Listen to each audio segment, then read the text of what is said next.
우리가 살펴보고 있는 사무엘하 22장의 말씀은 다윗이 모든 어려움을 다 이겨낸 후에 다윗의 마지막 때에 그동안 하나님께서 어떻게 나를 인도해 주셨는가, 하나님께서 어떻게 나와 함께 하셨는가를 회상하면서 하나님 앞에 찬양을 하는 그런 시편이 되겠습니다.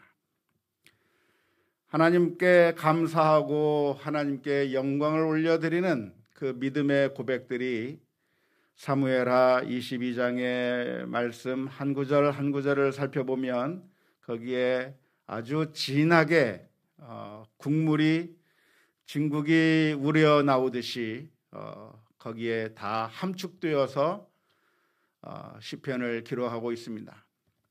마치 사고를 우려내듯이 다윗의 인생의 그 힘든 과정을 겪으면서 경험했던 그 하나님의 은혜, 하나님께서 나와 어떻게 함께 하셨는가를 믿음으로 고백하는 그 정말 진국과 같은 그 고백들이 이 사무엘하 22장의 말씀 가운데 기록되어 있습니다.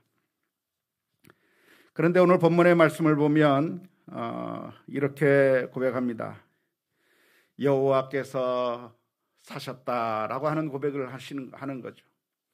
여호와의 사심을 두고 나의 반석을 찬송하며 내 구원의 반석이신 하나님을 높일지로다라고 고백하고 있습니다. 핸델의 메시아 가운데 나와 있는 여러 곡들 가운데 오늘 우리가 불렀던 찬송가 170장이 포함되어 있습니다. 내 주는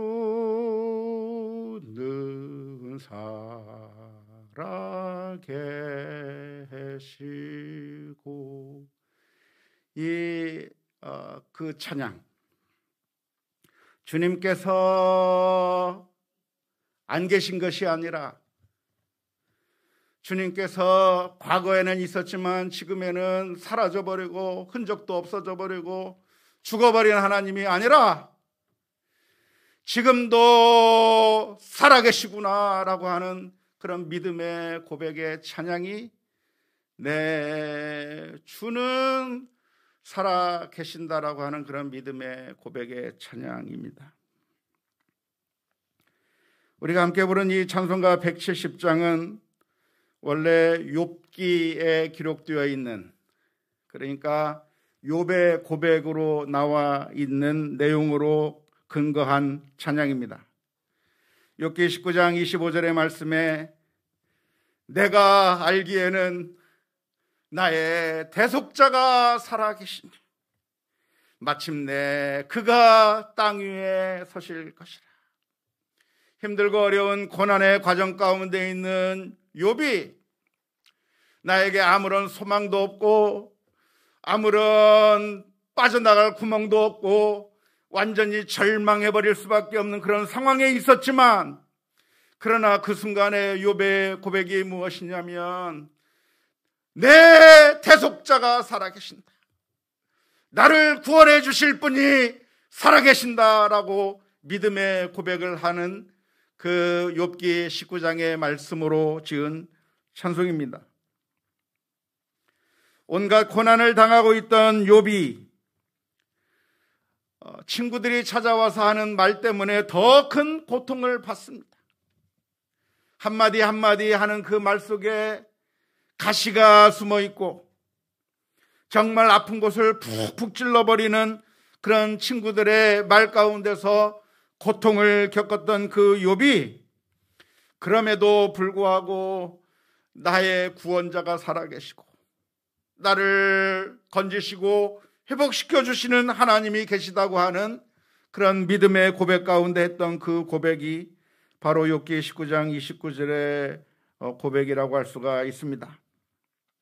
내 모습만 보면 절망스러운 일뿐이고 주변을 살펴보면 한탄한 일밖에 없지만 그럼에도 불구하고 절망하지 않을 수 있는 이유는 하나님이 살아계시며 그 하나님이 나의 구원자, 나의 대속자가 된다고 하는 그 사실 때문에 믿음으로 견뎌낼 수가 있었던 것입니다.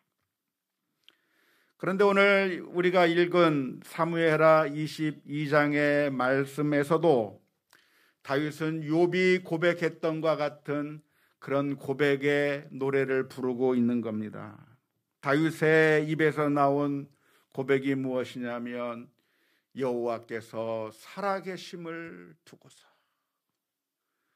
내가 나의 반석을 찬송하겠다는 것이죠. 하나님이 살아계시기 때문에 찬양한다고 하는 그런 고백을 다윗이 하고 있는 것입니다. 다윗이 이러한 고백을 할 수 있었던 것은 그동안 다윗이 경험해 왔던 그런 삶을 통해서 정말 하나님이 살아계시다고 하는 그 사실을 매 순간순간마다 경험했기 때문에 그렇습니다.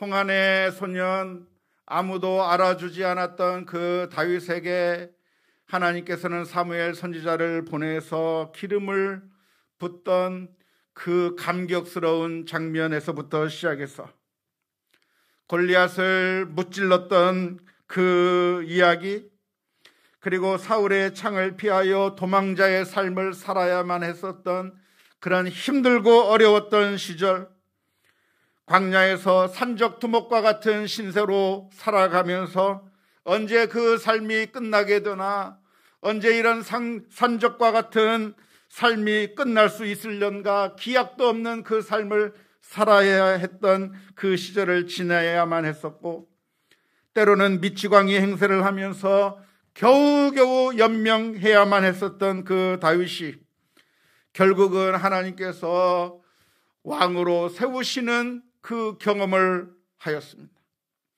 그리고 그 뒤에 일어난 압살롬의 반역과 세바의 반역으로 인해서 목숨이 위협받는 그런 정말 힘들고 어려운 과정을 지냈지만 여전히 하나님께서는 다윗의 편에 계셨고 다윗을 회복시켜 주시고, 그래서 결국 그 하나님과 늘 동행하는 그런 경험을 했었기 때문에 그 순간에 다윗의 고백이 무엇이냐면 하나님이 살아계시고 그 하나님이 살아계시기 때문에 내가 나의 반석이 되신 하나님을 찬양한다고 하는 그런 고백이 나오게 된 줄로 믿습니다.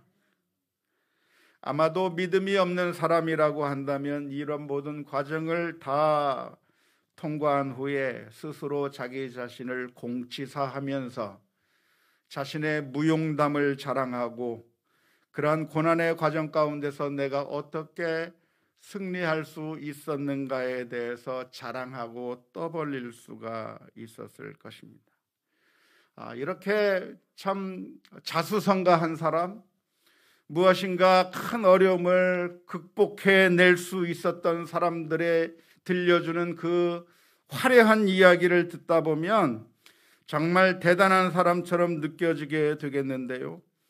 사람들은 이렇게 힘들고 어려운 일을 겪으면서 성공하게 될 때 결국 그 모든 것들을 다 승리한 다음에는 너무나도 교만해져서 자기 자신을 자랑하게 되는 그런 경우들을 너무나도 많이 볼 수가 있습니다.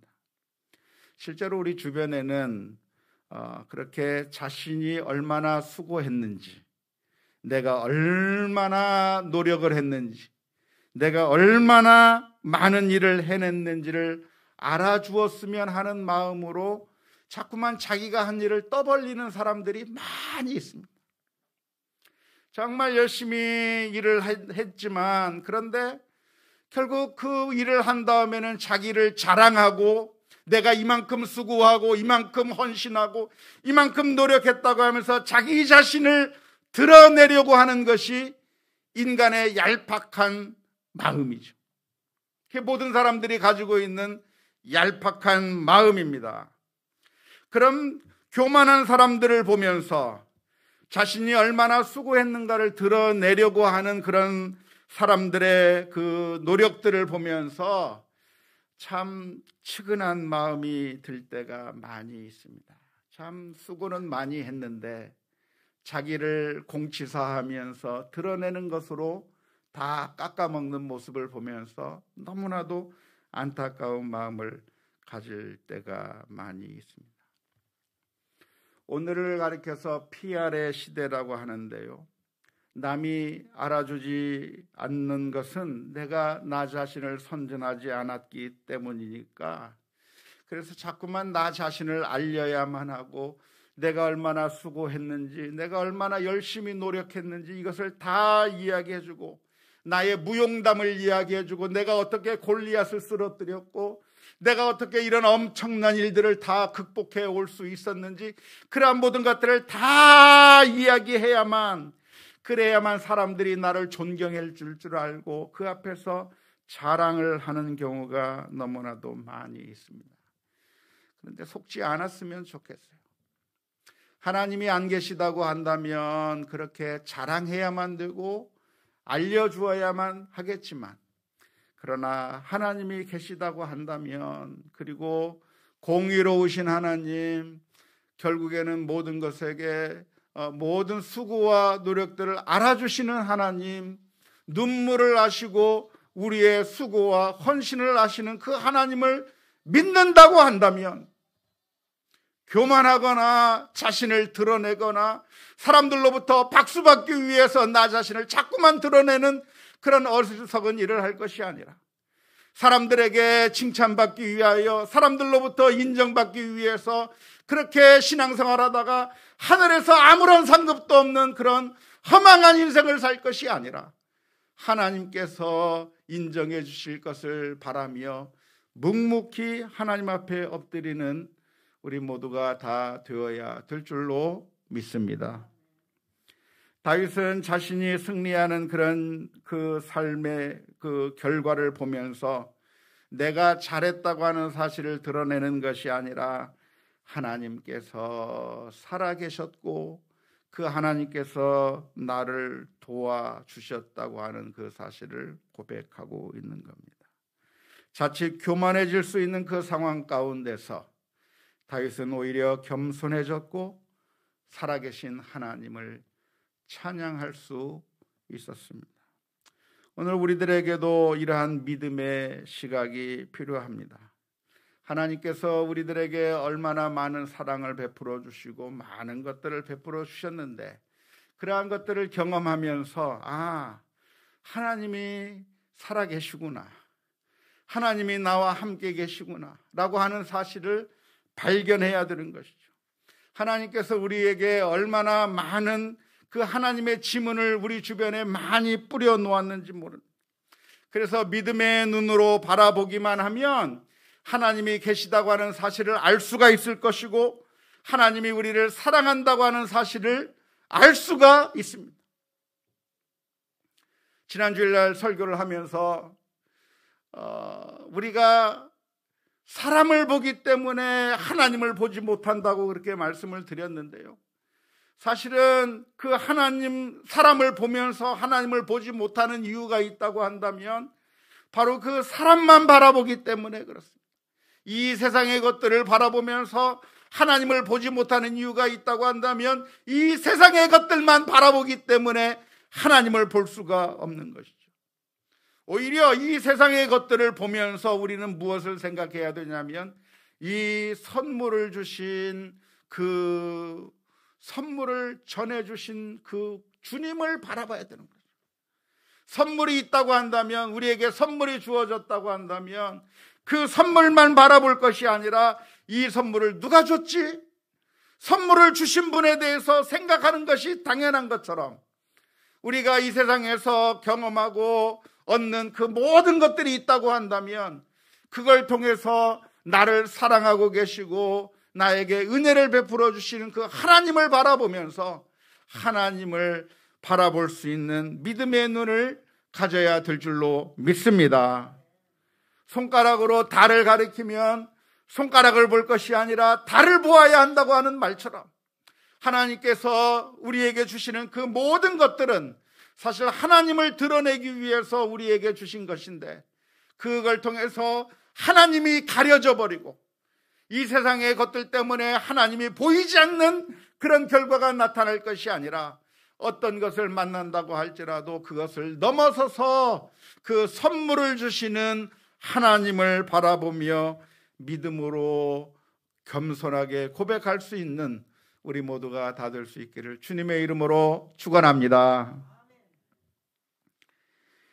마치 학교에 갔다가 돌아온 아이가 집에 아무도 없지만, 그러나 엄마가 집을 나가면서 아이에게 학교 다녀오면 먹으라고 만들어 놓은 맛있는 음식을 보면, 엄마가 나를 사랑해서 이런 음식을 만들어 놓았구나 라고 하는 것을 느끼게 되는 것처럼, 우리는 이 세상에서 살아가면서 하나님께서 우리들에게 베풀어 주신 놀라운 사랑을 발견해야 하는 것입니다.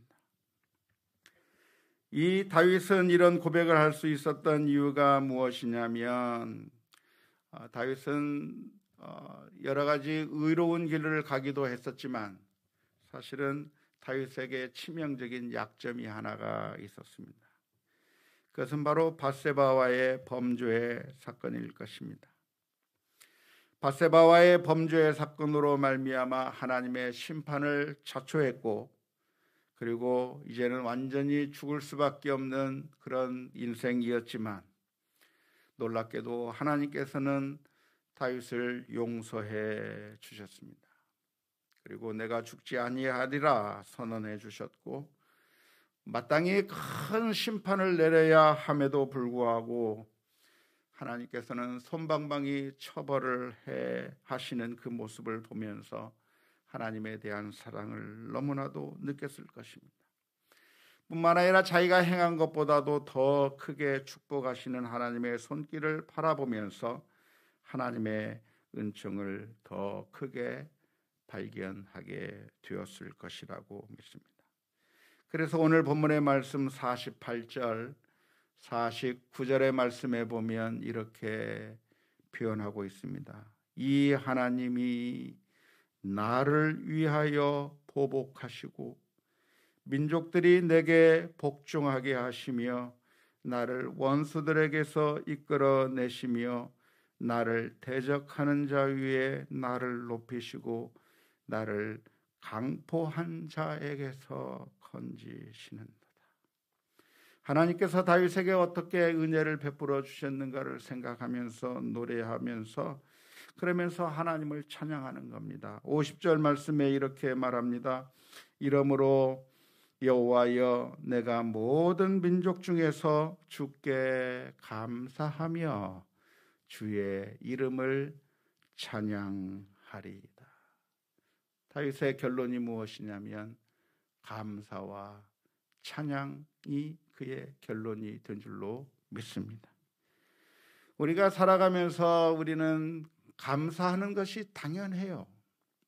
왜냐하면 우리의 삶을 되돌아보면 그 모든 것들이 하나님께서 베풀어 주신 것이고 하나님의 은혜의 손길이기 때문에 하나님께서 살아계신다고 하는 사실을 깨닫게 된다고 한다면 감사하는 것이 당연한 것이죠. 오늘 우리가 우리 자신의 삶을 한번 되돌아봐야 될 텐데요.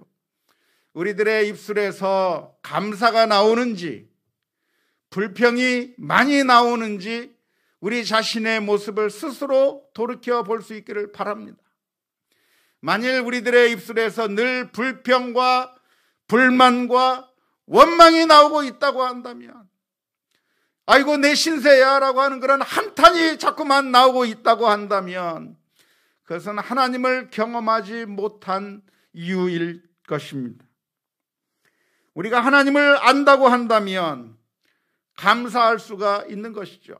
특별히 우리가 해결이 되지 않았다고 할지라도 그러나 결국에는 하나님께서 우리를 모든 것을 합력하여 선을 이루실 거라고 생각한다고 하면 절대로 불평과 원망이 나올 수 없고 감사와 찬송이 나오게 되는 줄로 믿습니다. 그래서 우리의 삶을 돌이켜보면서 내가 지금 감사를 많이 하고 있는가? 아니면 신세 한탄과 원망과 불평을 많이 하고 있는가? 우리 자신의 모습을 돌이켜보면서 만일 불평이 많이 나온다고 한다면 우리 자신의 모습을 돌이켜보면서 하나님 앞에 엎드려야 할 줄로 믿습니다.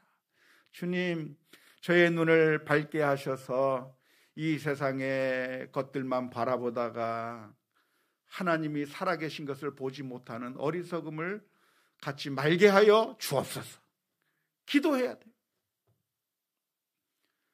정말 힘들고 어려운 일이 내 눈앞에 펼쳐진다고 할지라도 그것 때문에 낭망할 것이 아니라, 하나님, 내 눈앞에 보이는 것 때문에 낭망하지 말게 하시고 그 뒤에서 역사하고 계시고 결국 모든 것이 합력하여 선을 이루게 하실 그 하나님을 바라보게 하여 주옵소서. 기도하며 나가야 되는 거죠. 불평으로 삶을 사는 것이 왜 불신앙입니까? 그것은 하나님이 계시다고 하는 사실을 인정하지 못하는 것과 마찬가지이기 때문에 그렇습니다. 내가 교회에는 나오고 예배에는 나오고 찬송도 하고 기도도 하는데 만약 우리들의 마음 가운데서 불평과 원망만 있다고 한다면 그것은 하나님의 살아계심을 부인하는 것과 마찬가지입니다.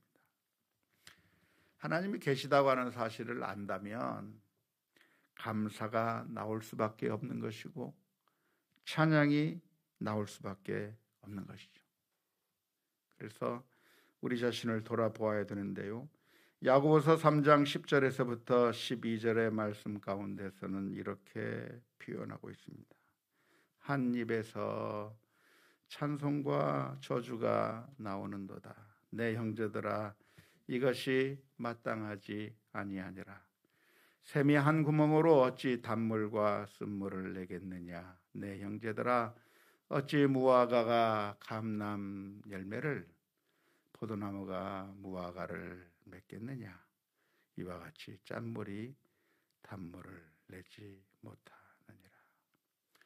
우리가 살아가는 동안에 매 순간순간마다 그 옛날 다윗이 자신의 삶을 돌아보면서 감사와 찬송으로 하나님께 영광을 올리고 살아계신 그 하나님을 바라보면서 나의 반석을 찬송하고 나의 구원자 되신 그 주님을 찬양하며 나아갔듯이 우리들의 삶 가운데서도 늘 감사와 찬송으로 하루 종일 내내 살게 하여 주옵소서.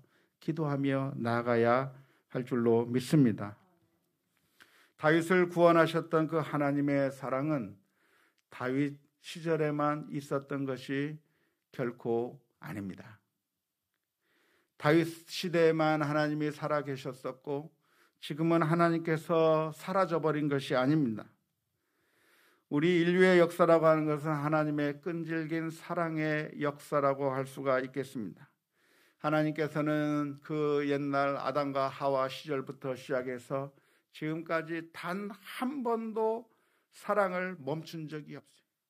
주님께서 말씀하시기를 여인이 젖먹는 자녀의 그 자식에 대한 자식을 잊지 못하는 것을 예로 들면서 그 어미가 자식을 잊는다고 할지라도 나는 너희를 잊지 아니하겠다고 말씀해 주셨던 것을 기억해야 할 것입니다. 하나님의 사랑은 우리를 한 번도 떠난 적이 없고 그리고 그 사랑의 절정은 바로 하나밖에 없는 아들을 이 세상에 보내오셔서 십자가 위에서 저와 여러분들을 위하여 죽으시고 피를 흘리시는 그 엄청난 사랑을 우리에게 보여준 것에서 하나님의 사랑의 절정이 있는 줄로 믿습니다. 따라서 우리의 삶을 살아가는 동안에 다윗과 같은 믿음의 고백들이 늘 입술에서 펼쳐날 수 있기를 주님의 이름으로 축원합니다. 만약 그렇게 되지 않는다고 한다면 주님 앞에 기도하면서 주님, 믿음의 고백이 나오게 하여 주옵소서. 주님의 살아계심을 믿고 늘 감사와 찬송으로 살아가게 하여 주옵소서. 날마다 기도하며 나아가는 우리 모두가 다 될 수 있기를 주님의 이름으로 축원합니다. 기도하시겠습니다.